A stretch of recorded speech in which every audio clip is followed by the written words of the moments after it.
જય માતાજી મિત્રો આજે આપણે બનાવવા જઈ રહ્યા છીએ શક્કરપારા બનાવવા માટે લઈ લીધો છે મેં 400 ગ્રામ લોટ એક્ઝેક્ટ માપ સાથે જ લીધો છે અને હવે હું એમાં 3 પાવરા તેલ એડ કરી દઈશ મીડિયમ સાઇઝના પાવરા હોય ને એ અને એમાં મેં ચાસણી લીધેલી છે ચાસણી એ છે કે જે આપણે આગળ વિડીયો તમે જોઈ લેજો જેમાં ગુલાબજાંબુ બનાવેલા હતા ને હા એની ચાસણીનો જ મેં યુઝ કરેલો છે કેમ કે એ માવાના આપણા જાંબુ હતા એટલે એ ચાસણી કાંઈ ખરાબ થઈ ના હોય એટલે એ ચાસણીનો મેં યુઝ કરી અને લોટ બાંધી લીધેલો છે તમે આ ચાસણીનો ઉપયોગ આવી રીતે પણ કરી શકો છો અને તમે એને શરબત બનાવીને એ રીતે પણ યુઝ કરી શકો છો પણ અત્યારે તો આપણે કંઈ ઉનાળો હોય તો શરબતમાં યુઝ કરી લેવાય અત્યારે કાંઈ આપણે શરબત બનાવવાનું ના હોય વાતાવરણને ધ્યાનમાં લઈને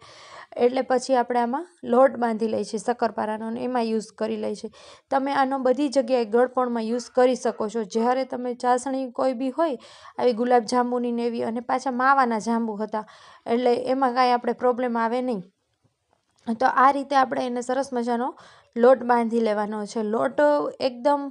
નરમ પણ ના હોવો જોઈએ ને એકદમ કઠણ પણ નહીં હોવો જોઈએ એ રીતનો મીડિયમ રીતનો લોટ બાંધી લેવાનો છે અને હા આમાં છે ને આપણે જે તેલનું મોણ નાખીને એની માત્રાનું ધ્યાન ખાસ રાખવાનું છે અને પછી આવી રીતે મોટી રોટલી એક વણી લેવાની છે સેજ જાડી રાખવાની છે પતલી નથી રાખવાની જેવા કે આપણે બારે જોઈએ છીએ તો થોડુંક જાડા હોય જો ને શક્કરપારા એ રીતનું અને હા મિત્રો એક વાત તમને કહેવાની મારે રહી ગઈ કે તમે હજી સુધી તો મને સારો સપોર્ટ કર્યો છે આગળ ને આગળ પણ આવો સપોર્ટ કરતા રહેજો અને વિડીયોને લાસ્ટ સુધી જોજો કોઈ પણ વિડીયો હોય ને તો તમે છેક સુધી જોજો અને મેં તેલ ગરમ કરવા માટે મૂકી દીધું છે પણ તેલને એકદમ નથી આવવા દેવાનું આપણે લાઇટ આવે એટલે એમાં શક્કરપારા આપણે તળવા માટે એડ કરી દેવાના છે અને એકદમ સ્લો ગેસ રાખીને આપણે